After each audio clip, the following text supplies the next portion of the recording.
Konrad? Konrad! Halo?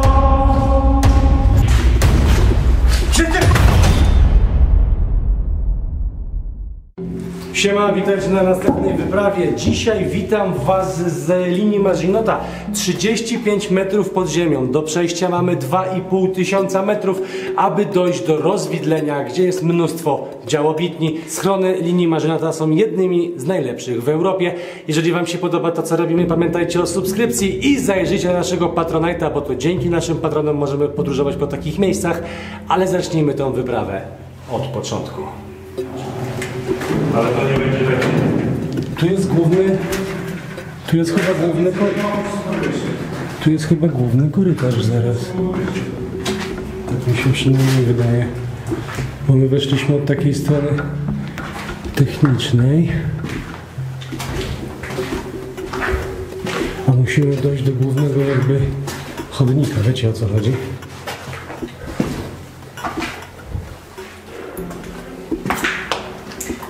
O, dokładnie. Bo tutaj później był taki plan, że te schrony, ta linia została wykorzystana jako taka próbna centrala NATO we Francji. Konsoleta? Tu jest jakieś stare sterowanie, nie? To są te natowskie komputery, co ty mówisz? No, albo podgląd, to był skaner na wejściu. No, jeszcze monitorki są. To jest monitoring. To. Dlatego wróciliśmy do linii Maginota. Powiedzieliśmy, że tutaj jest właśnie ta część nowoczesna, właśnie ta natowska, więc nie dość, że jeszcze II wojna światowa, to jeszcze ten natowski system, więc super. Ej, ale patrzcie na to, patrz. Molwange. Widzisz? Nazwa obiektu, nie? To jest nazwa nie tego obiektu, nie. tylko to jest tego, w którym byliśmy parę lat wcześniej, bo one są obok siebie, one były połączone i na linii Maginota polegało to tak, że jak on prowadził ostrzał, to tamten był dla niego pomocniczy. Dzisiaj to było krzyżowe, tylko że to już jest jakby po II wojnie światowej. Tak. Linia Maginota została wybudowana ogromnym kosztem. To były, jeżeli licząc na teraz, to 40 miliardów złotych na dzisiejsze pieniądze. Skoro już mamy te tunele, mamy to wszystko wykorzystane, to wykorzystajmy to do nowoczesnej wojny obronnej, czyli po prostu... Że to nie przeszło, oni tutaj zrobili to centrum NATO i to jakoś tak potem upadło. Tylko to po raz kolejny utopili pieniądze, więc w sumie to jakaś przeklęta jest ta linia Właśnie, Maginota. że nie siadło, tak naprawdę nie było potrzebne. No, gdyby była taka potrzeba do reaktywacji tego, no na pewno trzeba wiele wkładu, ale wydaje mi się, że gdyby taka wojna szła znowu teraz już bardziej hybrydowa niż samopozycyjna, to te umocnienia nadal są na tyle wartościowe, że mogliby czysto tak hipotetycznie z tego korzystać. O kurde, panowie.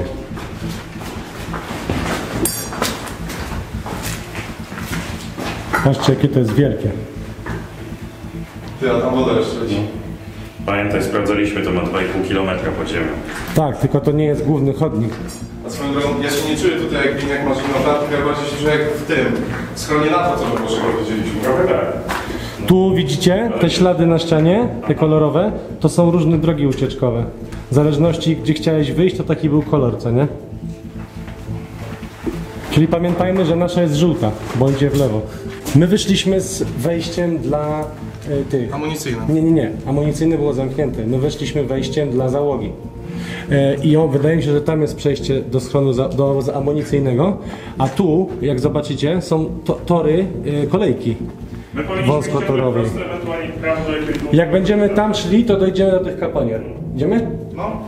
Ta kolejka nie jest niczym dziwnym, ponieważ cały system linii Na głowę uważaj. Ja będę szedł przodem. Cały system linii Maginota był skonstruowany tak, żeby wszystkie forty nawzajem się wspierały. Ten, w którym aktualnie się znajdujemy, składał się z 9 bunkrów, które nawzajem składały się na jeden pierścień. One były samowystarczalne, miały amunicję, 750 ludzi tutaj służyło, a pomiędzy poszczególnymi bunkrami właśnie można było jeździć tą kolejką, Było przerzucać 9 ludzi, jakichś amunicji i tak bunkrów dalej. tych amunicyjnych czy bojowych i jeszcze 3 chyba były takie... 9 bojowych i 3 wspierające, a mówimy tylko o jednym tym kompleksie. Cała linia Maginota miała się nawzajem wspierać. To był tak ogromny bunkier. To są jedne z najlepiej zachowanych schronów, jakie kiedykolwiek widziałem. Zobaczcie, tu jeszcze jest wentylacyjne chyba, lub jakieś grzewcze. Wentylacja na pewno idzie u góry i on jest, ten co jesteśmy dzisiaj, jest po prostu przeogromny. W znaczeniu takim, że on jest chyba jedną z największych, jakie kiedykolwiek zostały wybudowane. O, Zobaczcie, sekcja zasilania. Tu stoją agregaty i nawet u góry mają wyciąg spalinowy. Jakieś szafy rozdzielcze. Całe to pomieszczenie jest wygłuszone, tak jak widzicie. Patrzcie na to, przecież to jest tak abstrakcyjne, że to jeszcze stoi wszystko. I nikt tego nie ukradł, co nie? Ty, a weź może znowu znajdziemy jakiś top secret komputer. Powiem wam szczerze, że naprawdę to jest coś niebywałego. To są te rozdzielnice prądowe. Widzisz? No tutaj byliśmy na wstępie i tutaj jest właśnie takie zaplecze techniczne całe. Tam jak mówiłeś, że właśnie wentylacja, tutaj jest, w sumie ile może mamy coś takiego. Tutaj mamy szafy właśnie takie. Właśnie do czego to służyło? Tu chyba w środku po prostu były kable i można je było rozpiąć. Schemat kołowy. Gdzie? A, tu? To po francusku, to ja niewiele będę wiedział.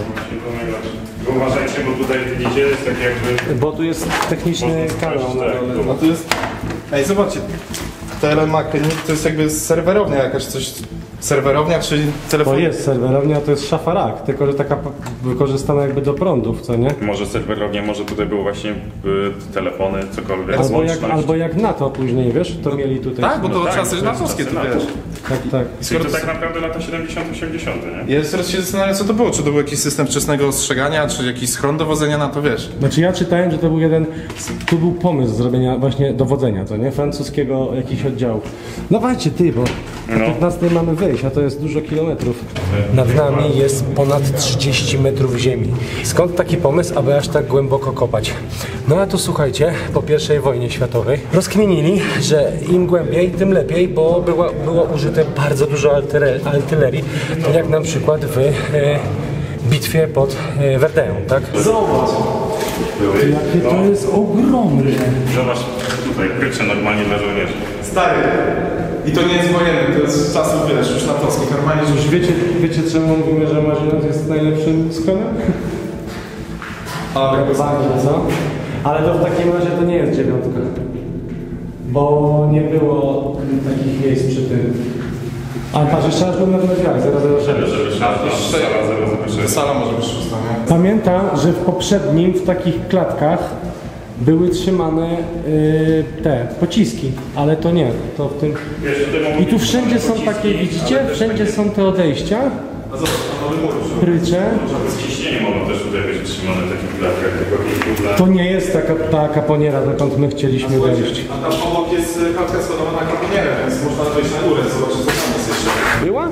Była, widziałem. A. Po prostu chciałem badać tutaj, co jest najpierw. Zobacz. Współrzędne. Widzisz? Widzisz? Współrzędne. I toaleta, co nie?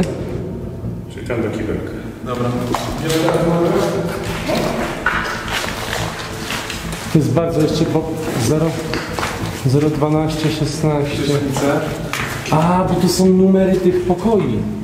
Ale tutaj przewody obrane z miedziowy, Czyli to są jakieś socjalne miejsce, ale w ogóle, że jeszcze te prysznice zostały. No, tutaj masz normalnie, bo one są wymurowane. I zobaczcie, takie ściany, nawet ścianki działowe im porobili, bo to jest cegła już taka raczej No taki spokojna. No. pustak, co nie? I co, myślisz, że to jest wyjście na tą armatę? No myślę, że tak. No nie wiem, spróbujmy. I teraz 30 metrów do góry. Ej, tu jest wyjście.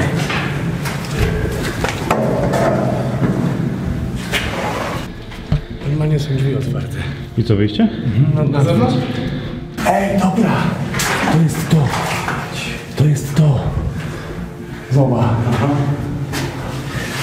Widzisz? Tak jest. Czuć rdze. Ale ta gruba stal jest, wiesz? Wiem. Że nie, żebym cię jakoś specjalnie pocieszał, ale... No tam nie jest chyba jakoś wysoko. Możesz jeszcze jakoś bardziej zaświecić? No. To masz max. Jesteś cały biały, w ogóle nie widać cię. Włączę tak nagrywanie. No tutaj spójrzcie, jest działko.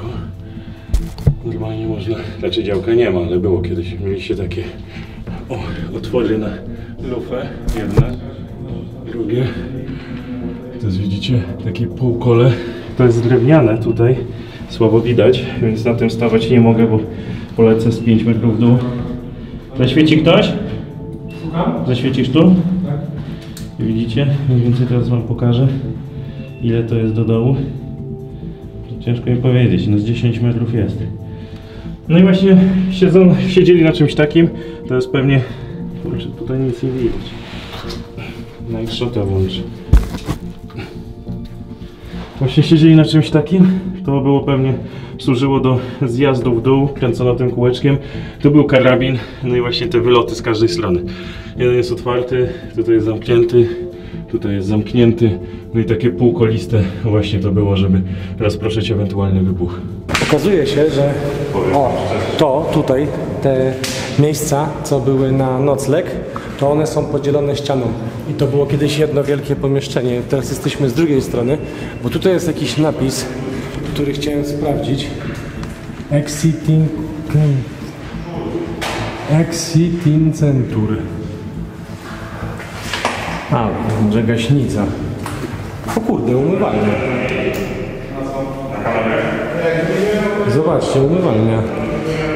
A nie, to nie jest umywalnia. To są kible do sikania. Te pisuary takie. Dobra, ale teraz żeby wyjść... O, Lava Boss. Fajnie, że jeszcze te napisy gdzie niegdzie pozostawały. Teraz żeby iść to prosto i w lewo. Główny chodnik był tu. Po strzałeczkach, po strzałeczkach. A tutaj cały czas ten główny chodnik, ale powiem wam, że jestem w szoku, jeżeli chodzi o wentylację tutaj, bo naprawdę jest kozak, to nie? W ogóle muszę wzbogacić swój słownik o jeszcze inne jakieś rzeczy określające takie wielkie rzeczy. Monumentalne, majestatyczne. Monumentalne, majestatyczne, przeogromnie bajeczne. Idziemy w dobrym kierunku? Okay. Tak naprawdę wiecie, na początku linia Maginota, no to linia, która miała bronić Francuzów przed Niemcami, bo myśleli, że atak będzie frontowy po prostu od Niemiec, a Niemcy przez Ardeny sobie, czyli przez Belgię przeszli i po raz kolejny, no w tym przypadku akurat zajęli ich i później paradoksalnie linia Maginota, która miała bronić Francuzów przed Niemcami, stała się jakby poniekąd bazą niemiecką, ponieważ tutaj przetrzymywano różnego rodzaju właśnie militaria i całą resztę do prowadzenia wojny, a później miała tutaj bazę właśnie NATO. Więc tak naprawdę linia Maginota nigdy nie spełniła swojej pierwotnej funkcji. Tam będzie dojście do tej, co nie dało się wejść. Z tej amunicyjnej. No, zobacz pan. A w tamtą stronę chyba będą właśnie te kaponiery, co nie? No to jest tutaj doszliśmy. Gdzie? No. A weź pokaż. Gdzie? Nie, bo tutaj będzie... Bo zobacz, minęliśmy już ten łuk, więc, To wszystko jasne, no. więc musimy być już gdzieś w tych okolicach, 6, 7. Moje zdaniem wiesz, gdzie my jesteśmy? Cofnij. Tu. Ten łuk to już minęliśmy chyba. Moje zdaniem nie. A, Chyba, że to jest to kółko. ty, które- to mogło być tak, że to był dopiero ten łuk i jesteśmy tu bez kitu. Nie jesteśmy dopiero... My nawet do 9 daleko doszliśmy. Jesteśmy do jednej dziesiątej odległości do tej dziesiątki. No tak, nam się wydaje, że my przeszliśmy kawał drogi, a to jest No. kawał drogi, a to jest 2,5 km przejść. My dopiero ustaliliśmy to. Dobra, to chodźcie tam, bo... No, trzeba iść, bo nam czasu zabraknie. Zobaczcie, jak to jest zbudowane. Na początku wchodzisz do części, gdzie jest praktycznie cała logistyka, czyli jakieś pomieszczenia techniczne, pomieszczenia dla wojsk, dla ludzi, którzy tutaj muszą żyć, wchodzić, no i na co dzień po prostu przebywać. Dalej teraz wchodzimy do części, które zaczynają się, zobaczcie, kończą się już tunele, kończą się odbicia w boki, po prostu jest długi tunel do końca i na końcu znowu jest ta część. On jedzie, ty. On jedzie.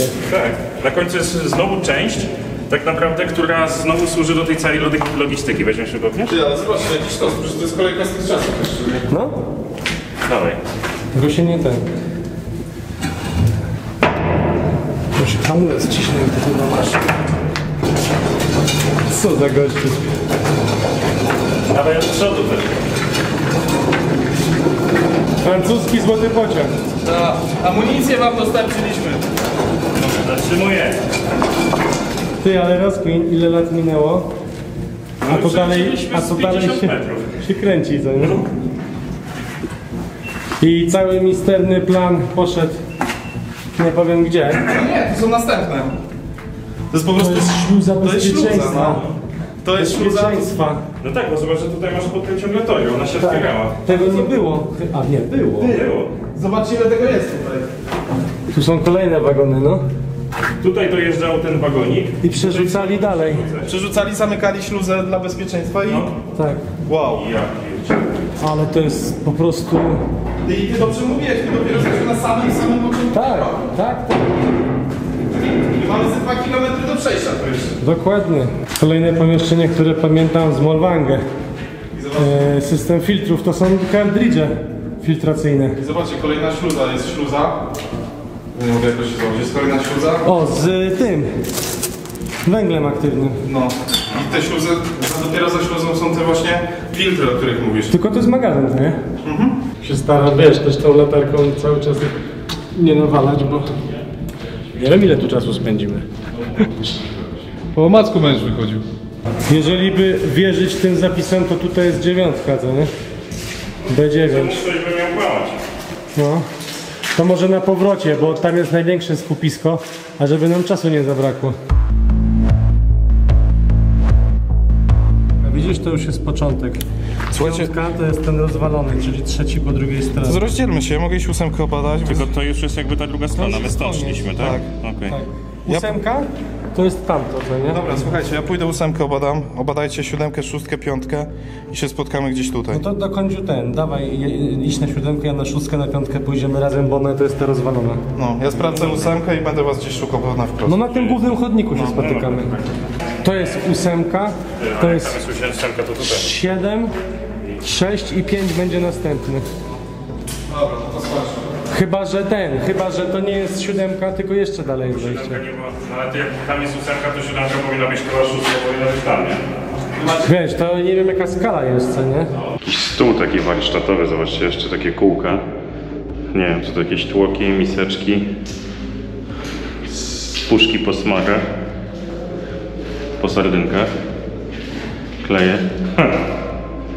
Tutaj był jakiś warsztat i ktoś sobie zrobił, zobaczcie, okno i widok na, no nie wiem, może na swoją okolicę, na miejsce, które jest bliskie jego sercu.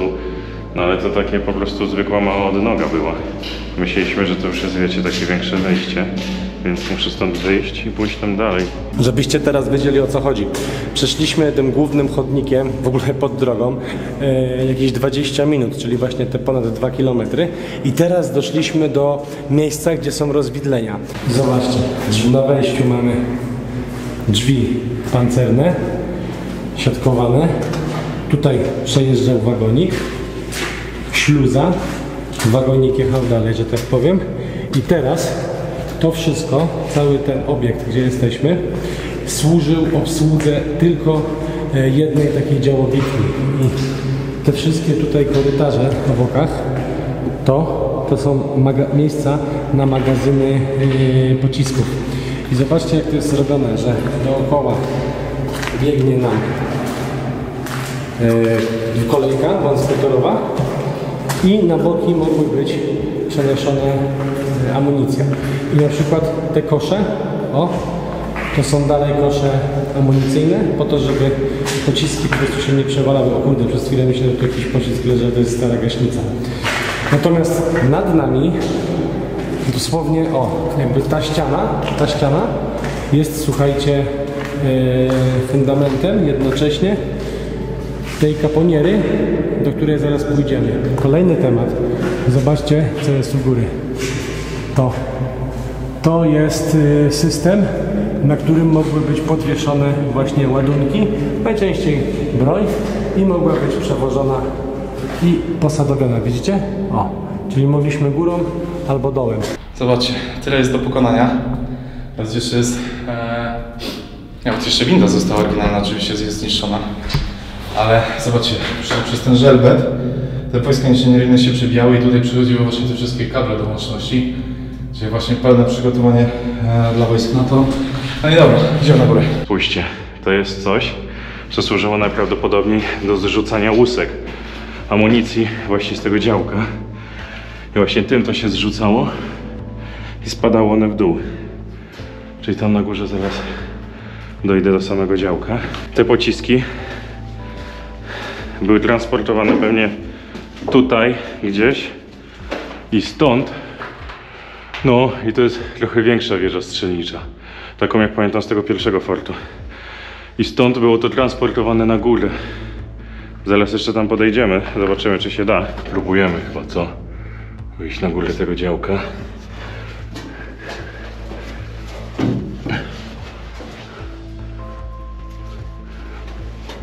Jest ono zupełnie inne niż to pierwsze, w którym byłem. Oczywiście przejście bardzo wąskie. Zobaczcie, no pode mną 10 metrów. Tędy najprawdopodobniej były dostarczone pociski. I tutaj jest to działko, widzicie? Jeszcze teraz świecę w nie. Zostały one automatycznie pewnie wsadzane i można było prowadzić ostrzał. Z drugiej strony też jest coś takiego. Więc jakby... No są to dwa takie ponad 10 mm działka. 10-12, nie pamiętam już nawet. W każdym razie no bardzo duże. No i stąd już nie z karabinów, a właśnie z czegoś takiego prowadzono ostrzał. Tylko że tutaj ciekawy jestem, jak prowadzono obserwacje, czy to stąd, czy to z dołu, bo tutaj to nic nie widać. To jest, słuchajcie, silnik, a w sumie to taki tłok, jak zobaczycie, który unosił tą całą kopułę. Może ją będzie widać. O, dokładnie. Tam u góry to jest właśnie ta kopuła. Widzicie? Ten cały tłok, ten unosił ją do góry. Zobaczcie, że w tym miejscu, gdzie teraz świecę latarką, ona miała zębatki, ponieważ była obrotowa. Normalnie była schowana, było widać tylko taką czapkę metalową wystającą. Natomiast właśnie ten cylinder, tłok, jak to nazwać, nie wiem, on unosił ją całą do góry. Tutaj jest ten cały zestaw napędowy, który unosił do góry tą kopułę i można było prowadzić ostrzał. I też widzicie, że on jest sterowany góra-dół. Działko 75, robot 135 mm. Bardzo podejrzane działa w tych kopułach. Może teraz właśnie widzicie przybitkę z góry, jak te kopuły wyglądały. Tam dalej jest szyb od windy. Nie chcę po tym chodzić, bo to jest drewno, więc po prostu nie chcę, żeby się to załamało. Także tak wygląda wnętrze kopuły numer 8. Masakra, i to jeszcze 80 lat po wojnie.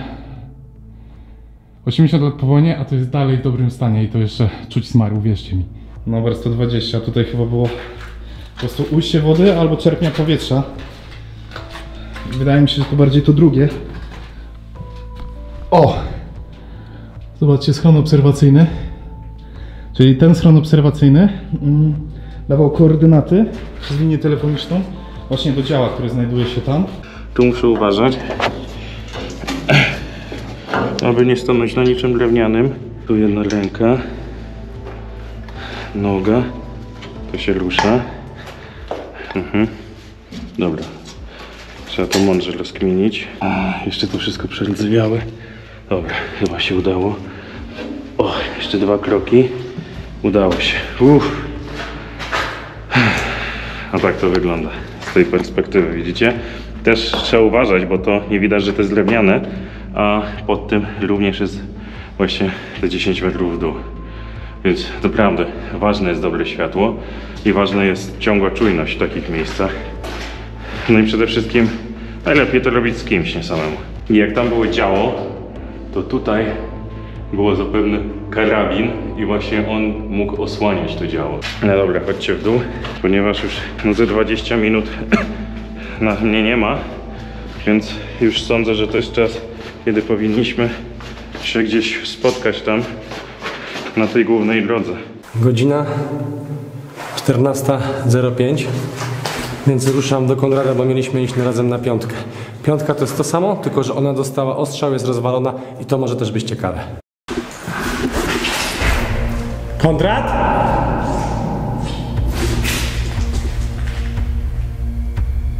Konrad? Konrad? Konrad! Konrad!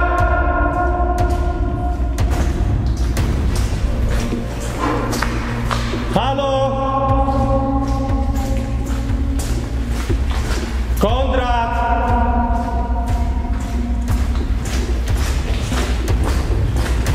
Konrad!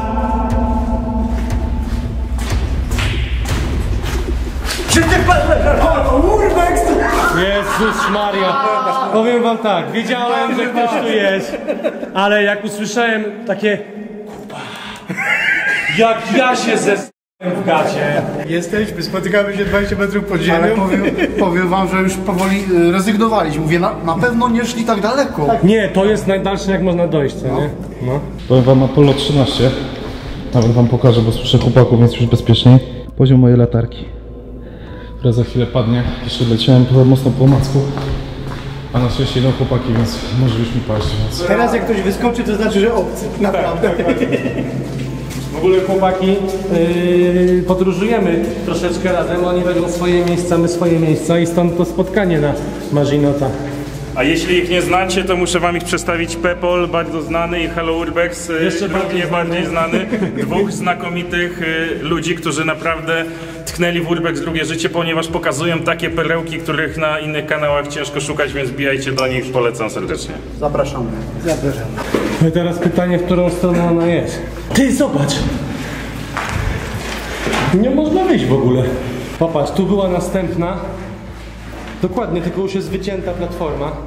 A górą dowozili amunicję. A górą były prowadnice na amunicję, no? Sprawdzamy mapę, ale to się zastanawialiśmy się, Ta dwójka, jedynka, no jeszcze jest sporo tego.